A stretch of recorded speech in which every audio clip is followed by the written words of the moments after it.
हम लोगों के बीच में ज्योग्राफी का आरबीएससी का थर्ड चैप्टर बीच में लेकर आ गया हूँ। विश्व जनसंख्या वृद्धि, वितरण और घनत्व के बारे में बात करेंगे। जनसंख्या वितरण, घनत्व और वृद्धि तीनों को समझने के लिए होता क्या है। जनसंख्या वितरण से अभिप्राय है जनसंख्या के फैलाव से, कहाँ पर कितनी कितनी जनसंख्या निवास करती है, वही है जनसंख्या का वितरण या जनसंख्या फैलाव। जैसे अमेरिका में, एशिया में सबसे ज्यादा है, फिर यूरोप में है, फिर अमेरिका में है, फिर अफ्रीका में है, फिर ऑस्ट्रेलिया में। तो ये फैलाव है, ये फैलाव ही कहलाता है वितरण।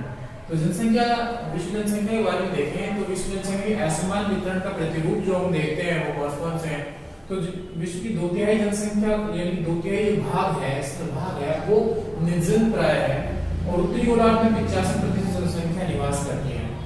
भूमध्य के ऊपर आप देखें तो उत्तरी गोलार्ध, पृथ्वी को देखें तो दो भागों में बांटा गया है, उत्तरी गोलार्ध और ये दक्षिणी गोलार्ध। तो उत्तरी गोलार्ध में 85% और दक्षिणी गोलार्ध में 15% जनसंख्या निवास करती है। ठीक है। तीसरा देखें, विश्व की 3/4 जनसंख्या जो है एशिया और यूरोप में, विश्व की 3/4 जनसंख्या एशिया और यूरोप में निवास करती है। 80% जनसंख्या जो है 20 डिग्री से 60 डिग्री उत्तरी अक्षांश, कौन से उत्तरी अक्षांशों के मध्य रहती है। 80% जनसंख्या उत्तरी गोलार्ध में 20 से 60 डिग्री मध्य अक्षांशों में रहती है। विश्व जनसंख्या की बात करें तो विश्व में जनसंख्या हम देखें 2001 के अनुसार तो 113.71 करोड़ जनसंख्या विश्व की थी, जो बढ़कर के 2013 में 714 करोड़ हो गई है। आगे देखें, सबसे अधिक जनसंख्या की बात कर रहे हैं। सबसे अधिक जनसंख्या जो देखें देश स्तर पर तो सबसे पहला नाम जो आता है चीन का आता है। क्षेत्रफल के आधार पर भी चीन सबसे बड़ा है और विश्व में जनसंख्या के आधार पर भी सबसे बड़ा है। 135 करोड़ जनसंख्या 2013 के आंकड़ों के अनुसार हम देख रहे हैं इसे 135 करोड़ जनसंख्या है लगभग। और दूसरा स्थान जो आता है पहला चीन का, दूसरा भारत का 127 करोड़ जनसंख्या भारत की है 2013 के आंकड़ों के अनुसार। जनसंख्या वितरण के प्रारूप को देखें तो जनसंख्या वितरण के में डिवाइडेशन हम देखें, प्रारूप में 4 भागों में बांटकर इसका वितरण देखा जाता है। जनसंख्या वितरण तो सघन जनसंख्या वाले देश जहां पर जनसंख्या का निवास सबसे ज्यादा होता है उसे सघन जनसंख्या प्रदेश कहा जाता है। सघन यानी कि घने बसे हुए क्षेत्र, जैसे हमें आप एशिया में चीन वाला क्षेत्र है, भारत वाला पश्चिमी, जापान वाला क्षेत्र है, यूरोपियन जो यूरोप का पूर्वी क्षेत्र है, उत्तरी अमेरिका का पश्चिमी क्षेत्र है, वो सघन जनसंख्या वाला है। फिर सामान्य जनसंख्या वाला क्षेत्र जहाँ पर कम लोग यानी कम जनसंख्या निवास करती है उसे सामान्य जनसंख्या वाले क्षेत्र में रखा जाता है। जैसे मध्य एशिया वाला क्षेत्र देखें। विरल जनसंख्या यानी कि जहाँ पर कम जनसंख्या मिलती है उसे विरल जनसंख्या क्षेत्र कहा जाता है। और ये ऊंचे पर्वतीय क्षेत्र हो सकते हैं, मैदानी क्षेत्र, जंगली क्षेत्र हो सकते हैं, पर्वतीय क्षेत्र हो सकते हैं, बर्फीले क्षेत्र हो सकते हैं, स्थलीय क्षेत्र हो सकते हैं। अति न्यून जहाँ पर जनसंख्या बहुत कम, ग्लेशियर वाले क्षेत्र, उच्च पर्वतीय चोटी वाले क्षेत्र, ये अति न्यून जनसंख्या मिलती है। आगे देखिए जनसंख्या वितरण के ग्राफ को देखें तो एशिया जो है विश्व में सबसे अधिक जनसंख्या का निवास है। एशिया में 60.27% जनसंख्या एशिया में निवास करती है। अफ्रीका जो है वहां 15.41% जनसंख्या निवास करती है अफ्रीका में, और यूरोप में 10.37% जनसंख्या निवास करती है। तो सबसे ज्यादा जनसंख्या 60.27 अफ्रीका में, दूसरा नंबर अफ्रीका, तीसरा यूरोप 10.37, उत्तरी अमेरिका 7.80% जनसंख्या निवास करती है। दक्षिणी अमेरिका में देखें तो 5.62% जनसंख्या आपकी निवास करती है। ओसेनिया सबसे छोटा महाद्वीप जिसे ऑस्ट्रेलिया के नाम से भी आप लोग जानते हैं, तो 0.53% यानी कि आधा प्रतिशत जनसंख्या निवास करती है ओसेनिया में। तो आगे ये था आपका जनसंख्या वितरण। और आप देखेंगे जनसंख्या समूह के बारे में, तो जनसंख्या समूह मुख्य विश्व में 4 माने जाते हैं, जिसमें पहला एशिया, यूरोप, अमेरिका और चौथा अफ्रीका। एशिया जो है आप देख रहे हैं यहाँ, इसका विस्तार आप देख रहे हैं तो पश्चिमी पाकिस्तान से लेकर के और चीन, जापान, कोरिया यानी कि एशिया का पूर्वी जो क्षेत्र है वो सारा आपके इसमें, और पूर्वी दक्षिणी जो क्षेत्र है जैसे इसमें भारत भी आता है, ये मुख्य आपके एशियाई समूह जहाँ फैला हुआ है। सबसे अधिक जनसंख्या वाला देश इसी में है चीन, सबसे अधिक जनसंख्या वाला दूसरा देश भी इसी में है भारत। ठीक है। तो विश्व की सबसे अधिक जनसंख्या इसी महाद्वीप में निवास करती है। दूसरा हम देखेंगे यहाँ यूरोप है। यूरोप में 45 डिग्री से 53 डिग्री के मध्य उत्तरी अक्षांशों में जनसंख्या सबसे अधिक निवास करती है। और इस महाद्वीप का जो सबसे अधिक जनसंख्या वाला देश है वो पहला देश है रूस, और जर्मनी दूसरा देश है जहाँ सबसे अधिक जनसंख्या इस महाद्वीप में मिलती है। यूरोप और एशिया के बाद में तीसरे जनसंख्या समूह की बात करें तो ये आता है अमेरिका। अमेरिका के 90% लोग सबसे आधुनिक कह सकते हैं, इसे सबसे नया महाद्वीप कह सकते हैं जनसंख्या की दृष्टि से। और यहाँ की कुल जनसंख्या का 90% जो लोग हैं वो यूरोपियन है, यूरोप से प्रवास करके, माइग्रेट जनसंख्या है, प्रवास करके आए हैं और ये सबसे विकसित भी है और उत्तरी अमेरिका और दक्षिणी अमेरिका अमेरिका महासमूह में रखा जाता है। चौथा जो आप जनसमूह देखेंगे वो देखेंगे अफ्रीका, मध्य महाद्वीप कहा जाता है इसे। और इसमें जो जनसंख्या है वो मेनली आप देखेंगे आपके जनसंख्या 110 करोड़ के करीब है और 70% भाग निर्जन है। इसमें 70% भाग निर्जन का मतलब है यहाँ जनसंख्या का निवास नहीं पाया जाता। आकार में एशिया के बाद दूसरा सबसे बड़ा स्थान जो आता है वो अफ्रीका महाद्वीप का ही आता है। आकार के दृष्टिकोण से देखें तो पहला एशिया आता है और दूसरा स्थान अफ्रीका का ही है। सबसे छोटा महाद्वीप जिसे हम कहें तो वो आता है आपका ऑस्ट्रेलिया। अब दूसरा टॉपिक जो हम बात करेंगे वो करेंगे हम जनसंख्या घनत्व के बारे में। जनसंख्या घनत्व से क्या अभिप्राय है? प्रति इकाई वर्ग किलोमीटर क्षेत्र में निवासित लोगों की संख्या जनसंख्या घनत्व कहलाती है। इसको कुछ 5 भागों में जनसंख्या घनत्व को हम देखते हैं। मुख्यतः जो सबसे ज्यादा उपयोग में आने वाला जो सूत्र है वो है गणितीय घनत्व। गणितीय घनत्व इसमें क्या देखा जाता है? कुल जनसंख्या बटे में कुल क्षेत्रफल को देखा जाता है। किसी भी क्षेत्र में निवासित कुल जनसंख्या और उस क्षेत्र का कुल क्षेत्रफल जो है उसका भाग लगा दें तो जनसंख्या घनत्व निकल के आ जाता है। एक एग्जांपल देखें, एग्जांपल है किसी क्षेत्र की जनसंख्या है 1,50,000 यानी कि 1.5 लाख जनसंख्या है और उस क्षेत्र का क्षेत्रफल है 100 वर्ग किलोमीटर यानी कि 100 किलोमीटर। अब इसको जनसंख्या घनत्व निकालना है, गणितीय घनत्व निकालना है तो कुल जनसंख्या 1.5 लाख हो गई, कुल क्षेत्रफल 100 वर्ग किलोमीटर हो गया। इसको 100 से 2 जीरो गई तो ये बन गया 1500 व्यक्ति प्रति वर्ग किलोमीटर। तो ऐसे एग्जांपल आपके बोर्ड के एग्जाम में भी ये आया है। दूसरा देखते हैं आर्थिक घनत्व। आर्थिक घनत्व जो निकाला जाता है कुल जनसंख्या में भाग लगा दीजिए कुल संसाधनों का तो आर्थिक घनत्व निकल करके आपका आ जाएगा। कुल जनसंख्या में भाग लगा दे कुल संसाधनों का। कार्य घनत्व निकालना है तो कार्य घनत्व के लिए जनसंख्या में भाग लगा दीजिए कुल कृषि भूमि क्षेत्रफल का। कुल कृषि भूमि क्षेत्रफल का कुल जनसंख्या में भाग लगा दें। कृषि घनत्व की बात करें, कृषि घनत्व निकालना है तो कृषक जनसंख्या, यहाँ पर ये याद रखना है कि हम कुल जनसंख्या लिखेंगे केवल कृषि जनसंख्या और कुल कृषि भूमि को ही लेना है। पांचवा जो आता है पोषण घनत्व है। पोषण घनत्व में देखेंगे जनसंख्या में भाग लगा दीजिए भोज्य फसलों का क्षेत्रफल जो है। क्या लगा देंगे? भोज्य फसलों का क्षेत्रफल जो है वो यहाँ पर आप भाग लगा देंगे तो आपका पोषण घनत्व निकल करके आ जाएगा। अब आप यहाँ देखिए जनसंख्या घनत्व का वितरण हम देखेंगे। जनसंख्या घनत्व का वितरण हम देखेंगे तो सघन जनसंख्या इसे 4 भागों में 5 भागों में बांटा गया है। पहला देखिए सघन जनसंख्या वाला क्षेत्र। सघन जनसंख्या वाले क्षेत्र वो क्षेत्र होते हैं जहां 250 व्यक्ति प्रति वर्ग किलोमीटर से अधिक जनसंख्या घनत्व पाया जाता है, उन्हें सघन जनसंख्या वाले भागों में, जैसे हम देखिए चीन है, अमेरिका है, एशिया का पूर्वी भाग है, यूरोप का पश्चिमी भाग है और उत्तरी अमेरिका का पूर्वी भाग है। ये सघन जनसंख्या वाले प्रदेशों में आते हैं। चीन है, जापान है, भारत है, भारत नहीं आएगा। अधिक जनसंख्या घनत्व वाले, जहां जनसंख्या घनत्व 100 से 250 के बीच में पाया जाता है उसे अधिक जनसंख्या घनत्व वाले क्षेत्र कहा जाता है। तीसरा है सामान्य जनघनत्व वाले क्षेत्र 10 से 100 व्यक्ति। 10 से 100 व्यक्ति जनसंख्या घनत्व जहां पाया जाता है उसे सामान्य जनसंख्या। चौथा आता है न्यून जनघनत्व वाले क्षेत्र जहां जनसंख्या घनत्व का जो अनुपात होता है वो होता है 1 से 10 व्यक्ति प्रति वर्ग किलोमीटर। पांचवा अति न्यून जनसंख्या वाले क्षेत्र जहां एक व्यक्ति से कम जनसंख्या घनत्व पाया जाता है, जैसे कोस्टल क्षेत्र है, बर्फीले क्षेत्र है, पर्वतीय क्षेत्र है, जंगल वाले क्षेत्र है, अति शुष्क व आर्द्र क्षेत्र है, वहां पर अति न्यून जनसंख्या पाई जाती है, जैसे कि इंग्लैंड है, अंटार्कटिक है, साइबेरिया और उत्तरी जो बर्फीले क्षेत्र है। आगे हम देखें जनसंख्या घनत्व को प्रभावित करने वाले कारक। किन कारकों से जनसंख्या घनत्व प्रभावित होता है? पहला आता है भौतिक कारक। भौतिक कारक में आप देखेंगे जलवायु सबसे पहला। वहां की मृदा, जलवायु किस प्रकार प्रभावित करती है? कि जहाँ ज्यादा ठंडी जलवायु होगी वहां लोग कम रहेंगे, जहाँ ज्यादा उष्ण जलवायु होगी वहां भी लोग कम रहेंगे, समशीतोष्ण या मध्यम जलवायु जहाँ पाई जाती है वहां लोगों का निवास ज्यादा होता है। दूसरा कारण मृदा। मृदा भी प्रभावित करती है, उपजाऊ मृदा जहाँ होगी वहां लोग ज्यादा रहेंगे, कम उपजाऊ होगी वहां लोग कम रहेंगे। तीसरा कारण आप देखिए मिट्टी। मिट्टी जहाँ उपजाऊ होती है, मृदा जिसकी बात करें, जलवायु की बात करें, जल। तीसरा जल। जल जहाँ ज्यादा उपलब्ध होगा वहां पर लोगों का निवास भी ज्यादा होगा। तो ये भौतिक कारक प्रभावित करते हैं। आर्थिक कारक में देखिए खनिज, जहाँ खनिजों का उत्पादन ज्यादा होता है वहां लोगों का निवास ज्यादा होता है। वहीं नगरीकरण भी होने लगता है साथ साथ और ध्रुवीकरण भी। तो खनिज उद्योग और नगरीकरण जो है वो प्रभावित करता है जनसंख्या घनत्व को। सांस्कृतिक कारण भी है, सांस्कृतिक कारणों के कारण भी लोग जनसंख्या घनत्व में कमी या वृद्धि होती है।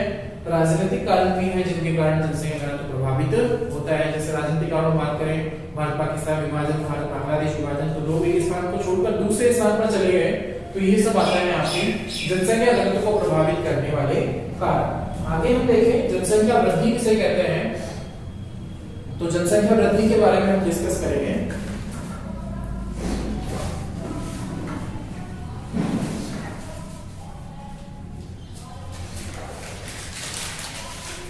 तो ये आपने यहाँ देखा है, इसका स्क्रीनशॉट आप ले सकते हैं। आप पहले अपनी वीडियो में आपने बीच में आप इसका स्क्रीनशॉट लेकर आप अपने पास लिख सकते हैं इसीलिए से। तो यहाँ मैं आपको बता रहा हूँ कि जनसंख्या वृद्धि से क्या अभिप्राय है। जनसंख्या वृद्धि का अभिप्राय है किसी भी क्षेत्र में रहने वाले लोगों की संख्या में होने वाला धनात्मक या ऋणात्मक परिवर्तन। दो समय बिंदु 2001 2011 दो समय बिंदुओं के बीच किसी स्थान विशेष की जनसंख्या में होने वाले परिवर्तन को ही क्या कहा जाता है, जनसंख्या वृद्धि। जैसे देखिए भारत की बात करें तो यहाँ 2001 में 102 जनसंख्या थी, 102 करोड़, और अब 121 करोड़ जो हो गई थी, 121 करोड़ ये 2011 में हो गई थी। दो समय बिंदु हो गए, जनसंख्या में परिवर्तन हो गया। ये धनात्मक और ऋणात्मक दोनों प्रकार का हो सकता है, ठीक है। धनात्मक और ऋणात्मक, धनात्मक में वृद्धि होगी, ऋणात्मक में घटेगा, ठीक है। जनसंख्या वृद्धि, अब जनसंख्या वृद्धि इसमें देखें प्राकृतिक वृद्धि कौन सी होती है, प्राकृतिक वृद्धि। प्राकृतिक वृद्धि में क्या होता है, जन्म दर और मृत्यु दर। भाई जन्म लेने वालों की संख्या और बढ़ने वाले, कुल कितनों ने जन्म लिया, कितने मर गए, वो घटा दीजिए, जो निकल कर क्या आएगी वो प्राकृतिक वृद्धि होगी। एक होगी वास्तविक वृद्धि। वास्तविक वृद्धि में क्या होगा, वास्तविक वृद्धि में होगा जन्म दर माइनस मृत्यु दर प्लस माइनस प्रवास माइग्रेशन। कितने ने जन्म लिया, कितने मर गए और कितने आए और कितने गए, तब जाकर किसी क्षेत्र की वास्तविक वृद्धि को निकाला जाता है। अब वृद्धि को जो है प्रदर्शित किया, वृद्धि जो है उसे संख्या में या प्रतिशत में व्यक्त किया जाता है। तो संख्या में कैसे, अब जैसे इन दोनों का अंतर देख लीजिए तो लगभग 18 करोड़ जो है अंतर आएगा। कितना आएगा, लगभग 18 करोड़ इनका अंतर आएगा। तो ये तो संख्यात्मक मान हो गया। और 2011 के अनुसार देखें तो जो आपके हम कहें 17.64% दशकीय वृद्धि है। कौन सी वृद्धि है, दशकीय वृद्धि। दशकीय वृद्धि होती है 10 वर्षों के समय अंतराल, 1 से 11 के बीच में होने वाली जो वृद्धि है। अब एक होती है वार्षिक वृद्धि। वार्षिक वृद्धि क्या होती है, 10 की वृद्धि में आप भाग लगा दीजिए, कितने का, 10 का, तो 1.761 ऐसे कुछ निकल करके आ जाएगा आपका ये वार्षिक वृद्धि दर हो जाती है। कि 10 की वृद्धि दर क्या है, वार्षिक वृद्धि दर क्या है, प्राकृतिक वृद्धि क्या है, वास्तविक वृद्धि क्या है, वृद्धि कहते किसे हैं। अब देखिए वृद्धि की बात करें तो प्राचीन काल से ही देखें तो प्राचीन काल में जनसंख्या बहुत कम थी, मध्य काल में जनसंख्या और बढ़ी, और वर्तमान काल तक आते आते जनसंख्या में खूब वृद्धि हुई। तो इसको एक टेबल के वर्णन आपके बुक में दिया गया है। तो आप सीधे से शब्दों में देखेंगे पहले जनसंख्या कम थी और धीरे धीरे जनसंख्या में वृद्धि होती चली गई। विश्व की जनसंख्या जैसे 2001 में देखें तो आपके 613 करोड़ थी और 2011 तक आते आते कितनी हो गई, आपके 714 करोड़ हो गई, और यही प्रतिशत से वृद्धि होती रही। तो जनसंख्या और अधिक बढ़ने की संभावना है पूरे विश्व की, ठीक है। जनसंख्या बढ़ती चली जाएगी।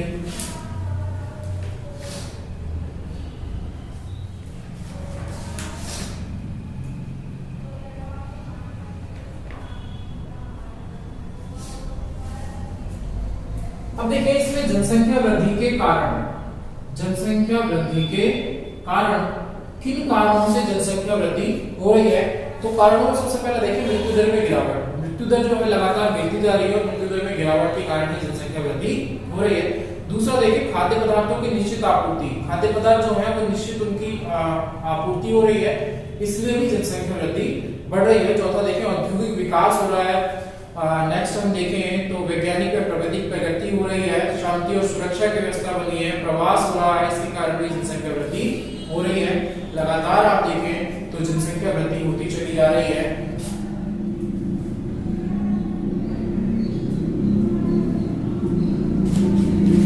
आगे ये आपने समझा जनसंख्या वृद्धि है क्या, 2000 ये आपने समझा। तो एक आता है इसमें लास्ट में टॉपिक है, अब देखिए कि जनसंख्या वृद्धि की समस्याएं क्या है, जनसंख्या वृद्धि से कौन कौन सी समस्याएं हुई। तो जनसंख्या वृद्धि से जनसंख्या का फैलाव हो रहा है, जनसंख्या घनत्व बढ़ रहा है, पर्यावरण प्रदूषण बढ़ रहा है, और बेरोजगारी बढ़ रही है। तो इन सब को रोकने के लिए कुछ समाधान करने पड़ेंगे, कुछ उपाय करने पड़ेंगे। तो जनसंख्या सबसे पहला उपाय है जनसंख्या वृद्धि को रोकने के उपाय जो है शिक्षा का प्रचार करना होगा, परिवार नियोजन कार्यक्रम बढ़ाने होंगे, इसके साथ साथ अवेयरनेस लानी होगी। ये सब उपाय हैं मुख्य रूप से, जैसे खाद्य पदार्थों की आपूर्ति करनी होगी, रोजगार दिलाना होगा लोगों को, मनोरंजन के साधन उपलब्ध कराने होंगे जिससे कि लोग जनसंख्या वृद्धि कम हो सके। आगे इसमें एक बात आती है जनांगीय संक्रमण सिद्धांत। जनांगीय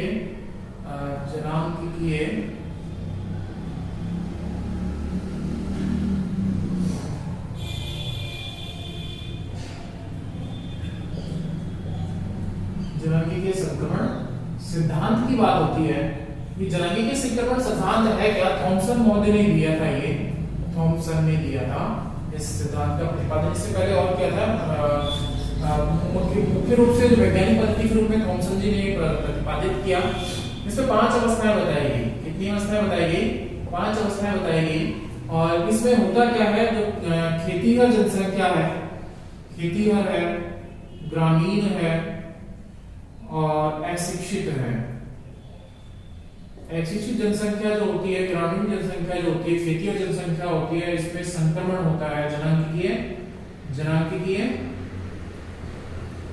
संक्रमण होता है। और इस संक्रमण का परिणाम होता है खेतीहर तो जनसंख्या जो है वो औद्योगिकरण हो जाती है। क्या हो जाती है, औद्योगिकरण हो जाती है। ग्रामीण जो है वो नगरीय हो जाती है और अशिक्षित जो है वो शिक्षित जनसंख्या में परिवर्तित हो जाती है। ये जनांगीय संक्रमण का प्रतिफल होता है। लेकिन इसकी 5 अवस्थाएं, थॉमसन महोदय ने जनांगीय संक्रमण की 5 अवस्थाएं बताई हैं। वो 5 अवस्थाएं कौन सी हैं? पहली अवस्था देखें इसमें उच्च जन्म दर, उच्च जन्म दर और उच्च ही मृत्यु दर। पहली अवस्था में उच्च जन्म दर, उच्च मृत्यु दर। दूसरी अवस्था में उच्च जन्म दर पर उच्च मृत्यु दर लेकिन गिरती हुई। कैसी है?